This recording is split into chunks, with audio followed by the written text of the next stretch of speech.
hemos visto algunas cosas ya muy importantes. Capítulo 1 vimos la revelación de Cristo resucitado, tal como Él es, no como el mundo lo pinta, ni como la religión. El Cristo que presenta la religión es un Cristo guatemalteco, un salvadoreño, un español, otro, bueno, de cualquier origen, ¿verdad? De acuerdo a la fisonomía de los ciudadanos, así lo hacen, ¿verdad? Ahora, pero también estamos viendo ahora el mensaje a las 7 iglesias. Ya vimos en la iglesia de Éfeso, vimos acerca de que, bueno, hay dos situaciones que casi se presentan en todas las cartas. Una es un halago, dos, una exhortación o una queja del Señor para con la iglesia. Los mensajes están enfocados casi al principio en el pastor de la iglesia, pero luego incluye a toda la congregación. Entonces, bajo ese esquema es que estamos estudiando. Y ahora nos toca estudiar sobre la tercera carta enviada a la iglesia de Pérgamo, capítulo 2, versículos 12 al 17.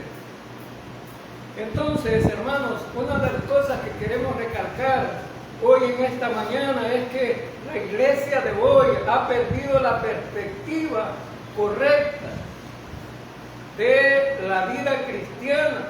Tenemos más iglesias mundanas que iglesias santificadas al Señor. El Señor con su sangre nos compró, nos santificó y en la mente de Él estamos glorificados ya.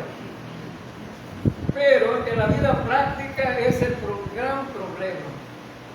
Entonces, ahora vemos que en las iglesias de hoy hay de todos los gustos, habidas y por haber. Entonces, fíjense bien que, por ejemplo, tenemos iglesias para aquellos que son ambiciosos, codiciosos, aquellos que les gusta la prosperidad. Tenemos iglesias de eso. Tenemos una iglesia mundana que solamente se salió del mundo y se metió a un templo y se dice iglesia, pero hacen lo mismo que hacían en el mundo. Es decir,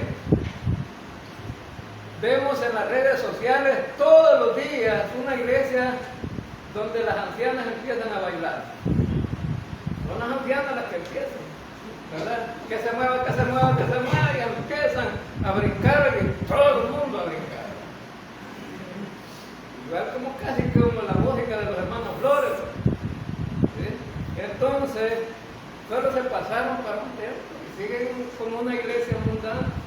Algunos quizás dicen, bueno, están bien avivados por el Espíritu Santo. No, hermano. Recuerden que Pablo dijo, todo debemos de hacerlo para el Señor, pero lo debemos de hacer decentemente y en orden. Decente y buscando el desorden, revolcándose en el suelo, vomitando y haciendo un montón de cosas. Entonces, yo diría una iglesia mundana que se salió de los eventos del mundo para hacer un evento dentro de un templo. Entonces, la iglesia de hoy no está enfocada a predicar sobre el pecado. Fíjense bien que la mayoría de predicadores no predican sobre el pecado y sobre el evangelio, porque el evangelio tiene que martillar en contra del pecado. Entonces tenemos predicadores que son bien predicadores light, que tratan de agradar a los hombres y no a Dios. Y en ese enfoque, pues la Biblia no se retracta en acusar el pecado. Es decir, nuestro Señor y Salvador Jesucristo acusaba a los pecadores para que conocieran que eran pecadores y les daba la oportunidad de rectificar y que volvieran al Señor otra vez. Porque eso sí es la gracia de Dios. te da oportunidades, te da varias oportunidades en la vida para que cambie. Entonces, lo que necesitamos, hermanos, es estar enfocados en los cambios de la vida. Necesitamos cambiar, necesitamos ver la perspectiva de Dios, desde el punto de vista de Dios, de cómo Él quisiera que nosotros fuéramos. Entonces, los predicadores de ahora, pues no hablan acerca de las iglesias mundanas. Entonces, tenemos el ejemplo en esta carta. En esta carta vamos a hablar de algunos aspectos donde Jesucristo está enfocado en martillar sobre aquellas cosas que están mal dentro de la iglesia, así como también habla de las cosas que están bien. Entonces, Cristo no toleraba el pecado y lo denunciaba. Para aquellos religiosos que creían que eran santos, Él los denunciaba. No eran verdaderamente sinceros, sino que eran hipócritas y no trataban de corregir en su vida. Ahora veamos el versículo 12 del capítulo 2. Capítulo 2, versículo 12.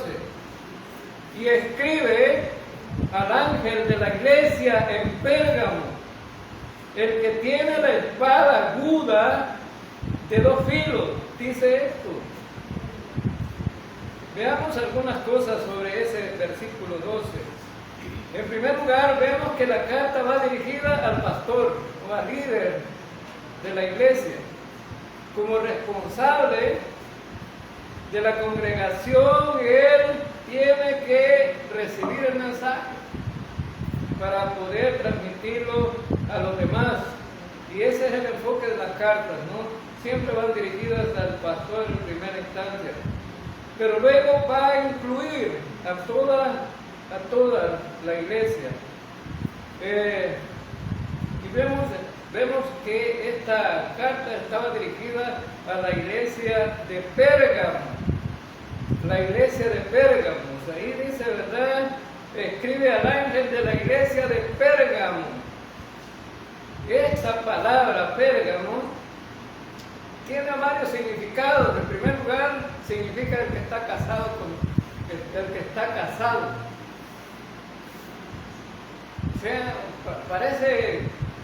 pareciera algo que no tiene sentido, el que está casado. Pero ¿con quién está casado Pérgamo? Ahí es donde está el detalle importante. Estaba casado con el mundo. Estaba casado con el mundo. También significa Pérgamo, donde se deriva la palabra pergamino. La palabra pergamino, allí surgió la fabricación de pergaminos, eran cueros, bien los pulían y todo para escribir libros, porque se escribían antes en papiros, pero luego dejó de funcionar la fábrica de hacer papiros y empezaron a crear los pergaminos. Era un lugar muy importante por eso. Era una ciudad que se había construido en lo alto, de una cima cónica. Estaba en lo alto. Las otras iglesias que vimos estaban abajo, a la orilla del mar, y esto no, estaba arriba. Entonces, sobre esa cima habían construido una gran ciudad. Parecía una ciudad de las mejores ciudades que había en ese tiempo. Fue llamada la capital de Asia Menor. Por eso, porque era una iglesia como para gente superior, gente rica, gente que tenía dinero. Y no era popular la ciudad por ser comerciante ni nada de eso como las otras ciudades. Más bien, era una ciudad que era popular por la ciencia, por el conocimiento que ellos tenían, porque habían tenían una biblioteca de 200.000 libros escritos a mano. Estaba la sabiduría estampada de todos los sabios de aquel lugar. Habían escrito 200.000 libros, una gran biblioteca. Ahí estaba la ciencia, ahí estaba la filosofía, ahí estaba... ¿De qué tema no se podía buscar que no hubiera ahí? Entonces era una ciudad que tenía su importancia por la cultura. Culturalmente era una ciudad que estaba bien elevada, pero las iglesias, las ciudades que tienen una buena cultura se vuelven famosas por eso, porque ahí está la sabiduría de los hombres. Pero hermanos, nosotros tenemos un libro, un solo libro, que tiene mensaje para todos, escrita solamente la dictó solamente Dios a través del Espíritu Santo, para todas las edades, para todas las culturas, para toda la raza humana, un solo libro donde está la sabiduría de Dios, que es la Biblia, la Escritura. Y allí, además de eso, era Pérgamo era una ciudad religiosa, tenía muchos dioses.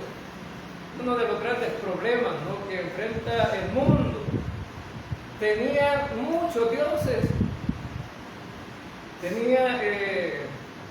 Tenía dioses para la sabiduría, para la salud, para la fertilidad, dioses para la fiesta, para la depravación, para el vino. Era una ciudad muy religiosa, y también tenía un lugar para el emperador donde lo adoraban. Entonces, si era muy religiosa, y si usted había lugar para todos los gustos, es decir, por esa cultura tan expandida y por esa religión tan expandida, es que la ciudad tenía fama. Pero, ¿saben? Por ejemplo, tenía la diosa Atenea, diosa de la sabiduría. Si usted quería ser sabio, iba al templo de la diosa Atenea para aprender, para tener conocimiento, tener sabiduría. Si usted quería la salud, iba al dios Esculapio. Este dios era el dios que representaba la salud. Y ustedes se fijan que los hospitales tienen un símbolo que es una serpiente. Esa serpiente era el símbolo de este dios, Esculapio, es decir, quien representaba a este dios era esa serpiente. En la ciudad había un templo donde llegaban los forasteros, se metían al templo y pasaban la noche ahí para ser sanados. Es decir, habían serpientes sueltas dentro del cuarto donde se metían, esperaban los que se metían ahí que la serpiente los tocara para ser sanados. Hermanos, en la Biblia, ¿a quién representa la serpiente? A Satanás, al diablo. Entonces, era algo supersticioso, ¿no?, que la serpiente podía sanar a la gente. Nosotros creemos que el único que nos puede sanar de todas las enfermedades es nuestro Señor y Salvador Jesucristo. Tenemos necesidades espirituales, está Cristo. Tenemos enfermedades físicas, Él puede hacer un milagro. Tenemos enfermedades psicológicas, Él puede ayudarnos en nuestra mente.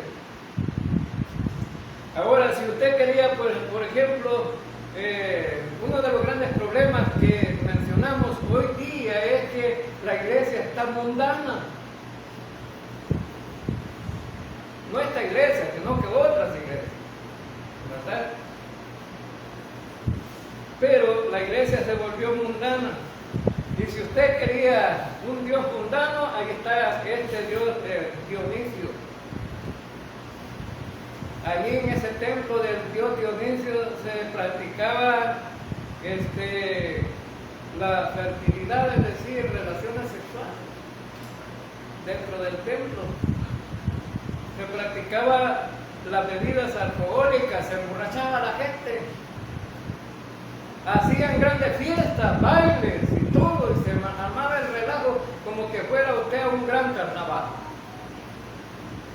Entonces, esa era una fiesta. Entonces, y vamos a aclarar por qué estoy mencionando todo esto al final de todo. Si usted quería poder, tenía que ir a un deseo del Dios Todopoderoso de los griegos. Dios Todopoderoso, Dios del fuego, el Dios de los dioses.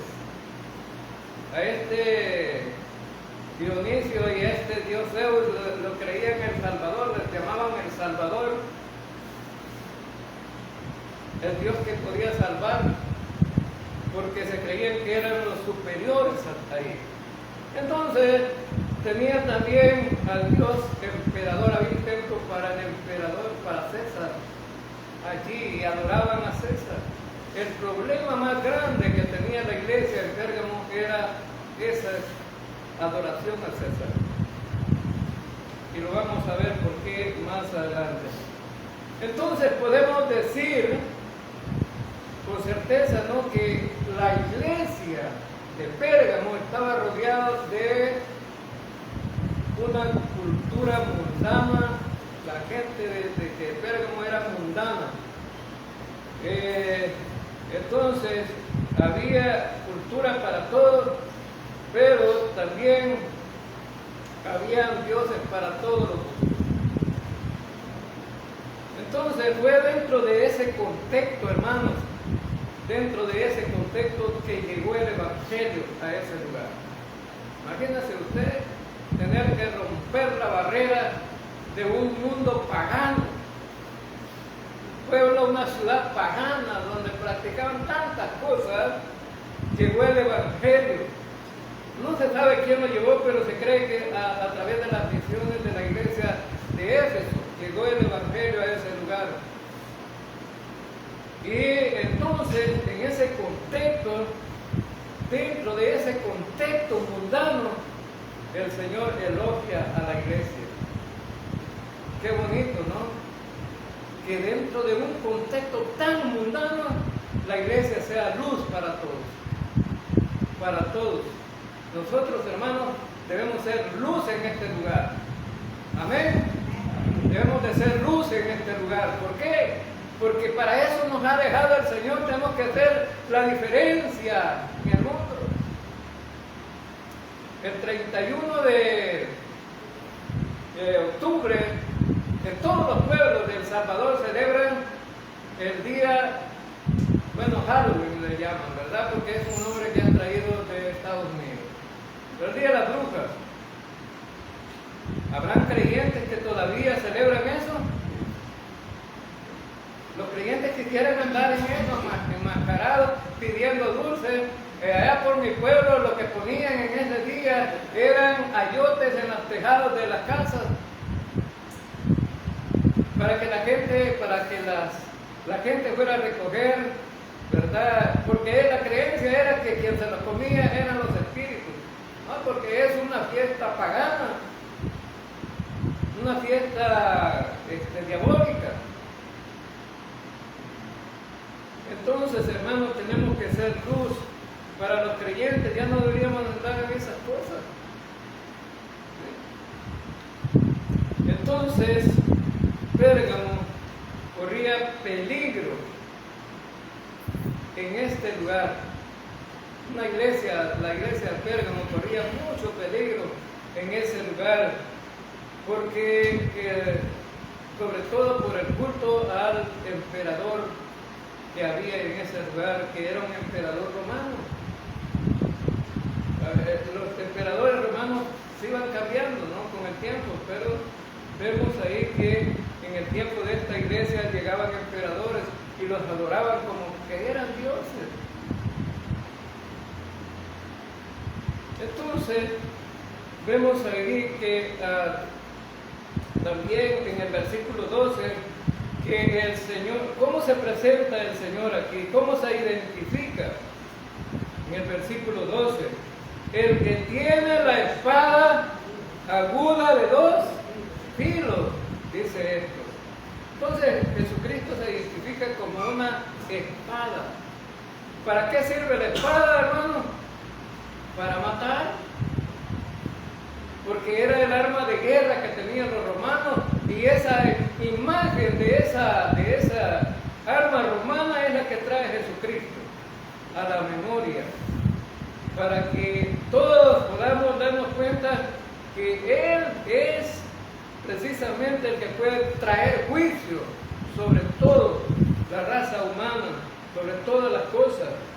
Entonces, también la espada la conocemos aquí en la Escritura, que la espada aguda de dos filos se refiere a la palabra de Dios, a la palabra de Dios.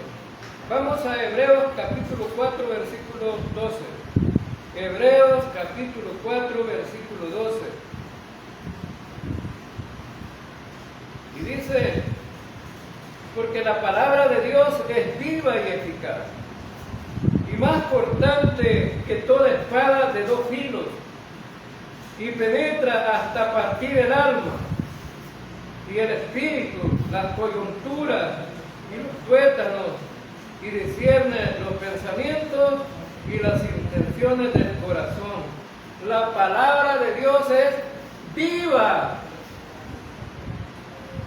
Por tanto, estamos hablando no de cualquier palabra, estamos hablando de la palabra de Dios, de una palabra poderosa. Ahora, la palabra de Dios es viva y es eficaz, es decir, que no es una pérdida oír el mensaje de la palabra de Dios. Penetra, es decir, muy profundo en la vida de los seres humanos. Imagínese usted metiéndose en las coyunturas, ¿sí? Metiéndose en el alma y el espíritu, las coyunturas, los tuétanos, pensamientos, el corazón, son las áreas que menciona aquí, ¿no? La palabra de Dios puede meterse en todo el ser de una persona. Y la palabra de Dios no se puede esconder.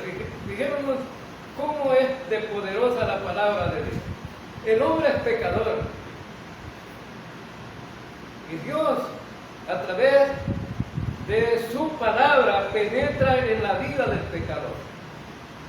Penetra muy profundo en la vida de un pecador. ¿Y cómo así? A través del mensaje del Evangelio para salvación. El propósito de Dios de meterse profundamente en la vida de un ser humano es para transformar a un ser humano, para que el pecador pueda convertirse y ser salvo. Dios tiene que decirle a través de la palabra que es un pecador y necesita un salvador. Es a través del Evangelio que la gente se salva. No hay otro mensaje de salvación. La Escritura dice que Cristo murió por nuestros pecados. Fue sepultado y resucitó al tercer día. Ese se llama Evangelio. Y esa muerte preciosa de Cristo, es la que salva, pero salva al pecador. El que no es pecador no necesita ser salvado, salva al pecador. También, por otro lado, la palabra tiene Dios, la palabra de Dios, tiene el poder de condenar a la gente. Dos cosas importantes, ¿no? Salvar al pecador o condenar al pecador. Tiene el poder la palabra de Dios. ¿Cómo así? Si la persona cree en el Evangelio no es condenada, pero si no cree en el Evangelio va a ser condenado. Y es la palabra de Dios haciendo todo eso. La gente no se va a condenar por pecadora, sino se va a condenar por no creer en el mensaje de salvación, que es a través del sacrificio de Cristo. Entonces, hermanos, la palabra de Dios es viva y eficaz para salvar, pero viva y eficaz también para condenar. Cuando vemos a la palabra de Dios, a veces la vemos así nomás, tan simple, ¿no? Pero tiene un poder, por eso Pablo dijo en la carta, cuando escribió la carta a los Romanos, capítulo 1, versículos 16 y 17, porque el Evangelio es poder de Dios. ¿Para qué, hermano? ¿Es poder de Dios para qué? Para salvación. Es poder de Dios para salvación, para todo aquel que cree. En Juan capítulo 5, versículo 24 dice: de cierto os digo, el que oye mi palabra y crea al que me dio, tiene vida eterna, y no vendrá a condenación, mas ha pasado de muerte a vida. Es decir, el que oye el mensaje del Evangelio, ese Evangelio que tiene el poder para salvar, no será condenado, sino que ha pasado de muerte a vida. Pero en Juan capítulo 3, versículo 18 dice: el que en él cree no es condenado, pero el que no cree ya ha sido condenado. Se condenó a través de oír el mensaje y no creerlo. Entonces, el que no cree es condenado. También este versículo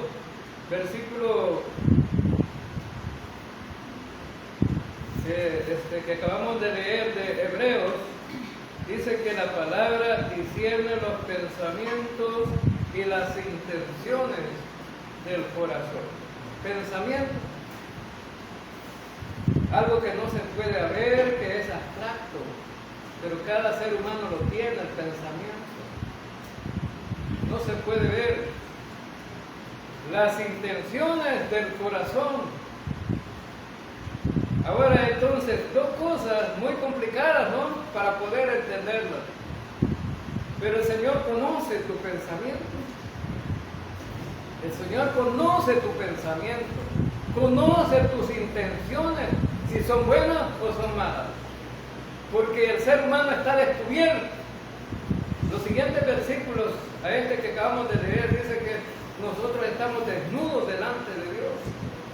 Dios puede vernos todo aquello, y que la palabra de Dios también es usada para juzgarnos.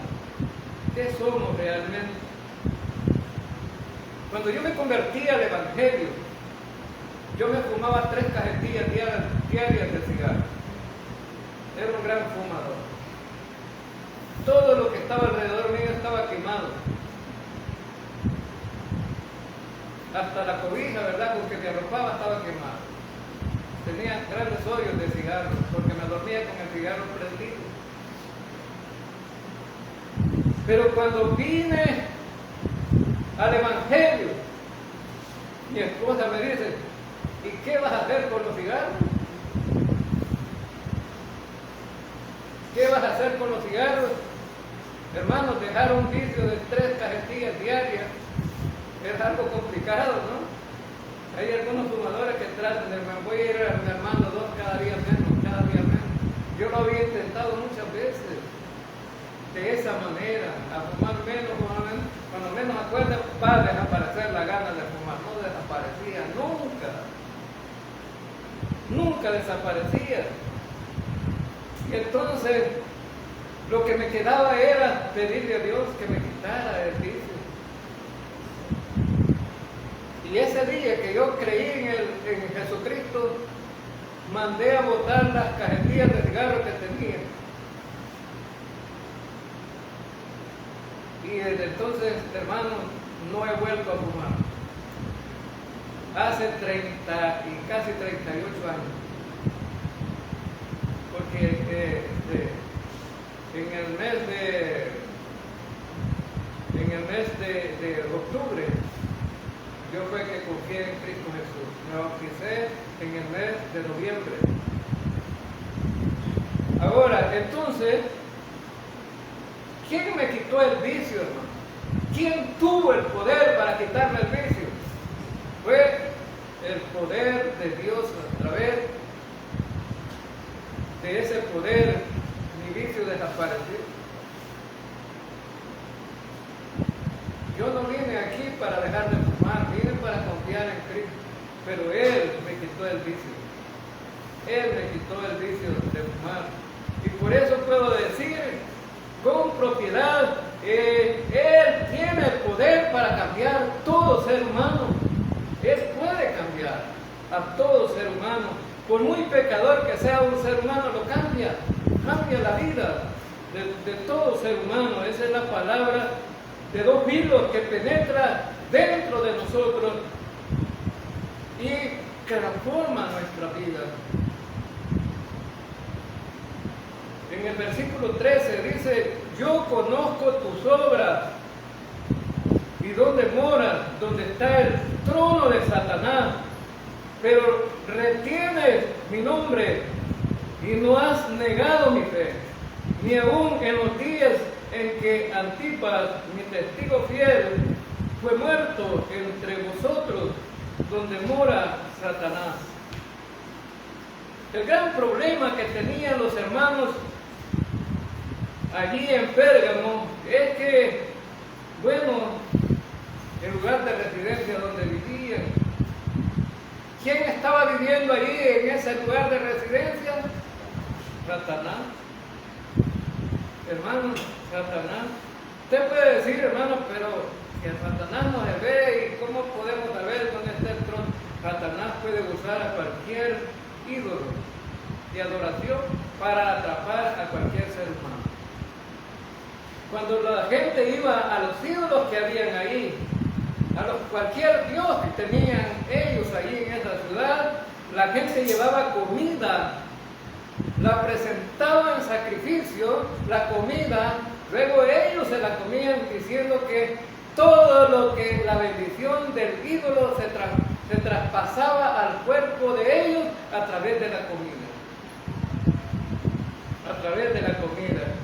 Y por ejemplo, si alguien quería ser poderoso, ellos creían que el poder de ser podía entrar por la comida a ellos. Si ellos hacían todo esto, todos los días, imagínense usted, todos los días, por lo menos aquí en San Miguel, el carnaval de San Miguel una vez al año, ¿verdad? Donde algunos hermanos se nos desligan y se nos van. No lo digo yo por inventar, hermanos, sino que ahí en las redes sociales los miramos, allá andan los hermanos. Hoy ¿cómo no pueden guardar las cosas y no que las publiquen? ¿Verdad? Entonces, y si andan en la feria, los que han ido al baile de la feria de aquí de Chapeltique en diciembre, los vemos también, porque allí aparecen en las redes sociales, bailando la pipiripada. Ahí los vemos y los publican, ¿no? Ahora, entonces, y si a alguno le fue mal, le pegaron algún atrompado y quedó morado el ojo, lo sabemos también, ¿no? Por andar ahora donde no conviene. Ahora, entonces, en este lugar, a pesar de las circunstancias difíciles que había, ellos se mantuvieron firmes en Jesús, a través de la fe en Jesucristo. Se mantuvieron firmes. Esta iglesia estaba en un lugar donde tenía que ser luz y ellos no se descarrilaron, ¿no? Se mantuvieron firmes, eso es lo que dice el versículo, ¿no? Pero donde mora, donde está el trono de Satanás. Pero dice, pero retienes mi nombre y no has negado mi fe. Es decir, que ellos, no era el problema la fe, entonces. No era el problema la fe, habían retenido su fe, aun cuando vivían en un lugar que era muy difícil para vivir. lugar muy difícil para vivir. El que es verdaderamente hijo de Dios, no importa que esté en medio del mundo, se va a mantener firme y no va a desagradar a Dios.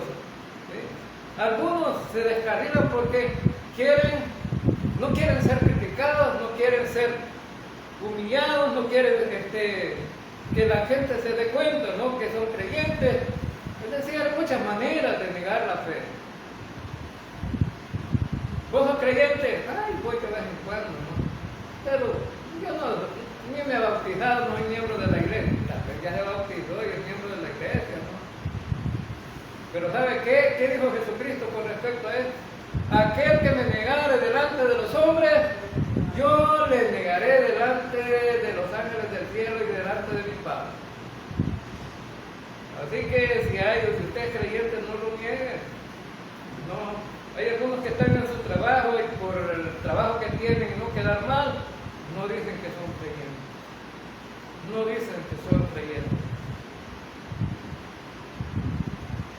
Ahora, entonces, él dice, ustedes se han mantenido firmes ahí donde está el trono de Satanás. Recuerden, hermanos, que tenemos una lucha constante, una guerra espiritual, donde la carta de los Efesios capítulo 6, versículo 12 dice, porque nuestra lucha no es contra seres humanos, sino contra poderes, contra autoridades, contra potestades que dominan este mundo de tinieblas, contra fuerzas espirituales malignas en las regiones celestiales. Entonces tenemos una lucha satánica, estamos en contra de Satanás en nuestra lucha. Muchas veces Satanás va a buscar a los creyentes débiles para hacerlos caer.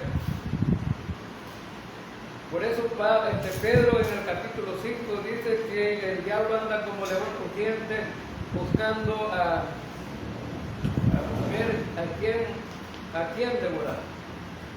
Y Satanás devora a los más débiles.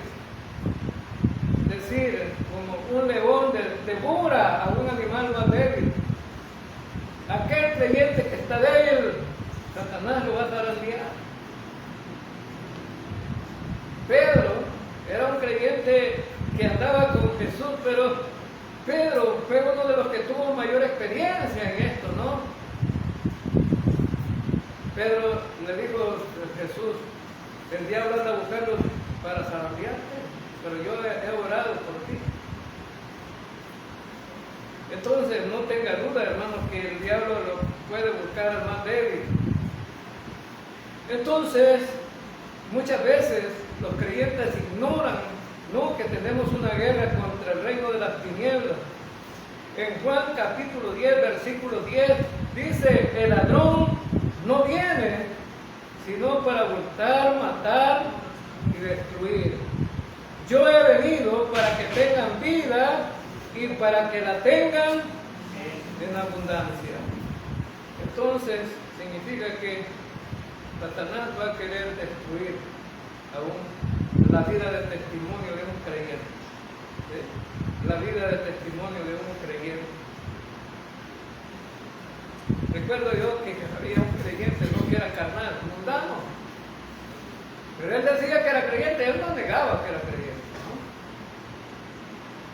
Y de repente, ¿no?, se agarraron a pedradas dentro de una fiesta pública, ¿no?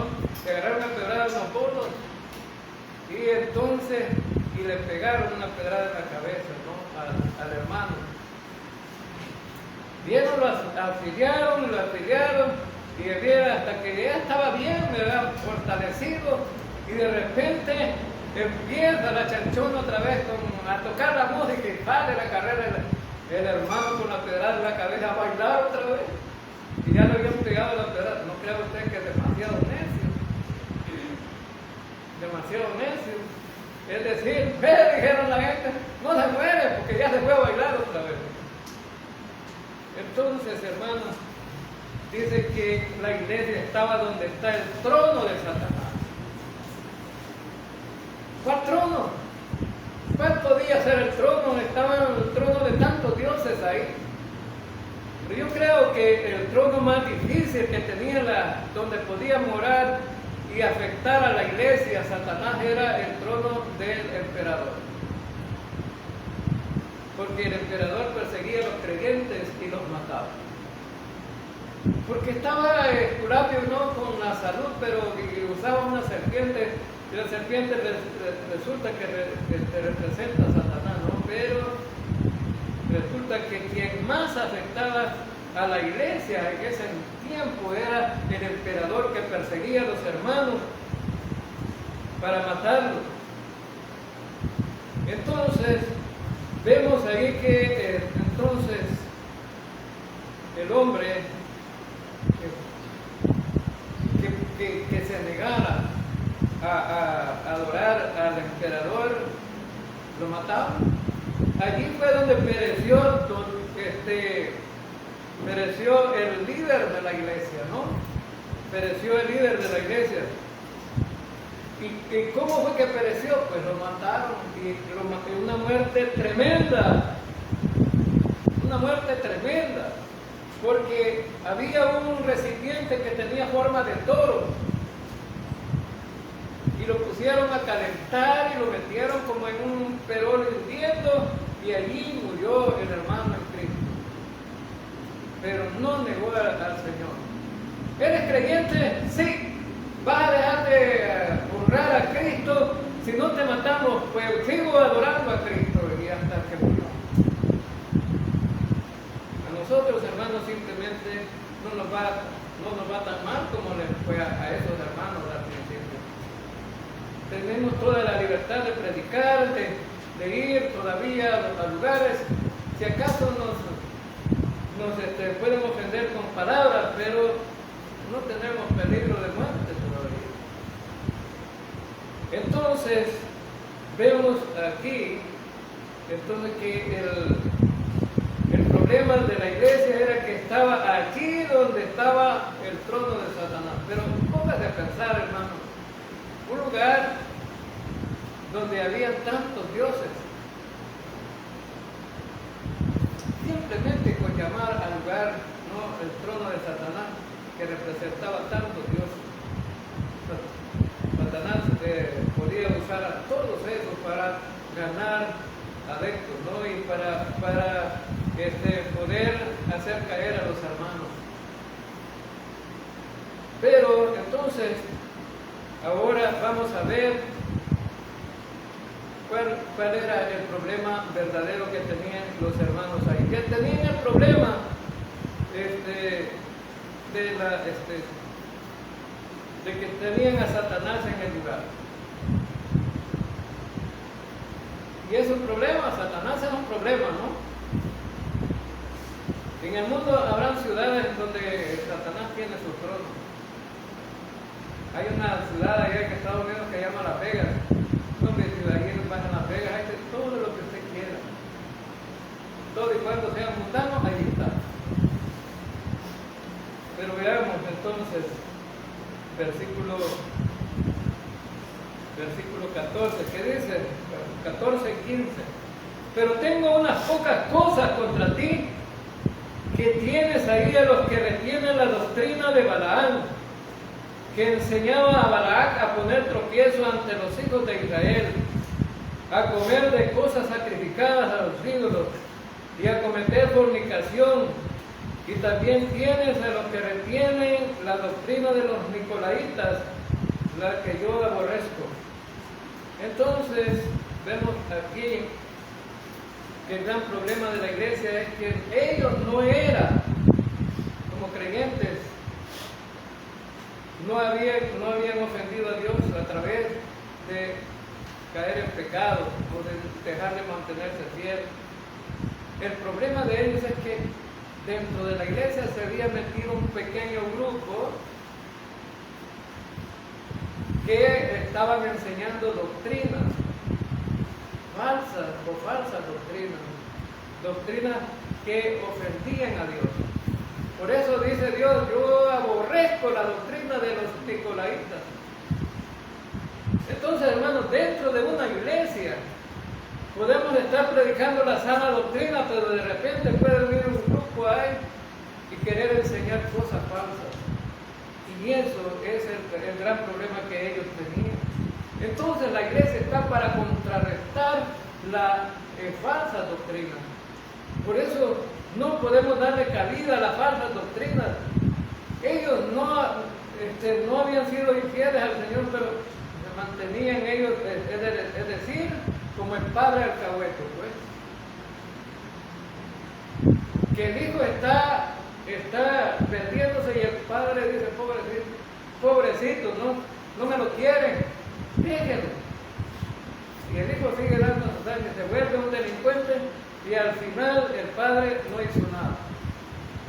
Entonces, la queja del Señor es que ellos no han hecho nada para contrarrestar esta falsa doctrina. Han mantenido el grupito ahí dentro de la iglesia, queriendo pervertir la iglesia, y no habían hecho nada todavía. Les pasó igual que a la iglesia de Corintios, que tenían un hombre que le había quitado la mujer a su padre. Es decir, vivía con la madrastra, y los hermanos de la iglesia no habían hecho nada. Es decir, habían tolerado, ¿no?, el pecado ahí dentro de la iglesia, y la iglesia no está para tolerar el pecado. Es decir, aquel que está en pecado tiene que ser reprendido. Y vemos entonces que la queja era que esa congregación estaban reteniendo la falsa doctrina. Entonces vemos aquí por qué es que Jesucristo no le parece la falsa doctrina dentro de la iglesia.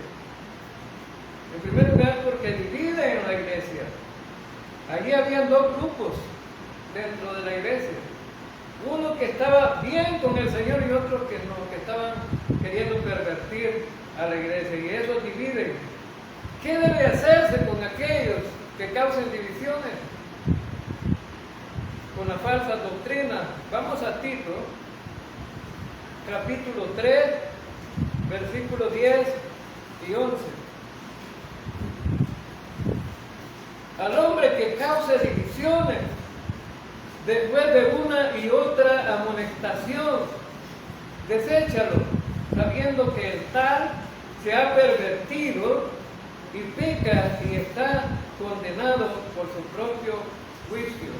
Entonces, ¿qué es que debe hacerse? Entonces, primero amonestar, y si no hace caso, desecharlo. Porque no hizo caso, no quiso corregir su problema. Entonces hay que desecharlo. Entonces es un problema tener aquellos que quieren pervertir a la iglesia. Aquí una de las doctrinas que ellos tenían era, lo que habían retenido ahí, era la doctrina de Balaam. Balaam, rey de Moab. Fíjense bien, históricamente se conoce esto a través de la escritura. Balac, rey de Moab, contrató a Balaam, que era un profeta, vendido, vendepatria, porque era un profeta supuestamente de Dios, entre comillas, ¿no? Para que los maldijera, lo habían contratado para que maldijera al pueblo de Israel. Le dice Balac a Balaam, mira, te vamos a pagar, te vamos a dar mucho dinero, pero tienes que maldecir a Israel. Entonces, después de tratar 3 veces, no pudo. No que Dios le decía, tienes que bendecirlo. No lo vas a maldecir, lo vas a bendecir. Entonces, el problema de Balaam fue que él no los maldijo, pero le dijo a Balac, mira, lo que puedes hacer es introducir a las moabitas en el pueblo de Israel, que duerman con los hombres de Israel, que bailen y coman y puedan dedicar a esa comida a los ídolos. ¿Y saben, hermanos, cuántos murieron por este problema? 24,000 judíos murieron. Porque Dios castiga y disciplina a aquellos que están pervirtiendo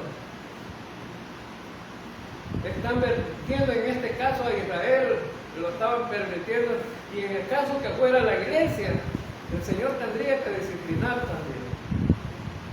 Entonces, ellos habían dejado introducir esta doctrina dentro de la iglesia. Ahora, ¿qué le estaban diciendo a la iglesia? Puedes ir a los altares de los dioses paganos de aquí, de este lugar, ir y ir donde cualquiera de los dioses y sacrificar comida, comértela y luego disfrutar de todo lo que ofrecen ahí. Esa era la doctrina que verdaderamente de Balaam estaba promoviendo, ¿no? Pueden ustedes ir y hacer todo lo que los demás hacen ahí. Es como que yo les dijera, hermanos, ustedes, hoy que son la iglesia de Dios, pueden ir a darle gusto allá en el mundo como ustedes quieran. Eso era lo que estaban promoviendo ellos. Entonces, él les dice, bueno, los judíos, el problema fue que comieron de los sacrificados a los ídolos y también fornicaron con las moabitas. Y saben, murieron todos los príncipes que estuvieron involucrados, porque aún los líderes de la iglesia de Israel, fueron involucrados y murieron 24,000 judíos murieron. Entonces, si hay algo que realmente destruye la vida y la comunión con Dios es la inmoralidad sexual. Ahora, entonces Dios tuvo que detener la depravación de los judíos y castigar duramente, y al profeta lo mataron. Lo mataron también por depravado y por mentiroso y por hacer caer al pueblo de Israel. La Escritura dice en 2 Corintios capítulo 6, versículo 14 y 15, no os unáis en yugo desigual con los incrédulos, porque ¿qué compañerismo tiene la justicia con la injusticia? ¿Y qué comunión la luz con las tinieblas? ¿O qué armonía tiene Cristo con Belial? ¿O qué tiene en común un creyente con un incrédulo? No tiene nada en común. Por lo tanto, no debemos de andar en el mundo. No debemos de caer en el problema del mundo. Entonces, ellos creían, fíjense bien, que se podía asistir a la iglesia y después del culto de la mañana, al salir a las 11 de la mañana, usted podía ir a hacer lo que quisiera allá afuera con los dioses paganos. Ajá. Imagínense el Dios de la depravación, después del culto irse para allá, tomarse un trago de vino, emborracharse y bailar con las prostitutas y depravarse allá. No es malo, eso estaban promoviendo. Pero la Biblia dice que no tenemos nada en común con el mundo. Y Santiago capítulo 4, versículo 4 dice, oh almas adúlteras, ¿no sabéis que la amistad del mundo es enemistad con Dios? Cualquiera pues que quiera ser amigo del mundo se constituye enemigo de Dios. La segunda herejía que ellos tenían era que tenían la doctrina de los nicolaitas. La doctrina de los nicolaitas consistía en que ellos se creían un círculo superior a los demás. Tenían el conocimiento, la sabiduría, pero sobre todo tenían el orgullo. Les gustaba hacer grupos selectos, pero además de eso, ellos te enseñaban que Dios no tenía trato con el cuerpo físico. No tenía trato con el cuerpo físico, sino con el alma y el espíritu. Usted puede hacer con su cuerpo físico lo que usted quiera. Dios no tiene trato con el cuerpo físico. El cuerpo físico es pecaminoso, pero Dios no lo trata con lo espiritual, por lo tanto con el alma y el espíritu. Usted entonces puede ir a hacer con su cuerpo lo que usted quiera. Puede tener dos mujeres, puede emborracharse, puede fumar marihuana, puede drogarse, puede hacer todo usted quiera, después de salir del culto y no pasa nada. Eso estaban enseñando. Pero el Señor dice en el versículo 16, dice en el versículo 16, por tanto arrepiéntete, pues si no vendré a ti pronto y pelearé contra ellos con la espada de mi boca. Entonces Jesucristo ahora dice, pelearé contra ellos. ¿Con quién? Con esta gente que estaba enseñando la falsa doctrina. Él les dice, arrepiéntanse, cambien de forma de pensar. Eso no es lo que yo he enseñado a través de mi palabra, pero con la palabra yo voy a juzgarlos a ustedes. Con mi palabra los voy a juzgar. Voy a emitir juicio sobre ustedes si no se arrepienten.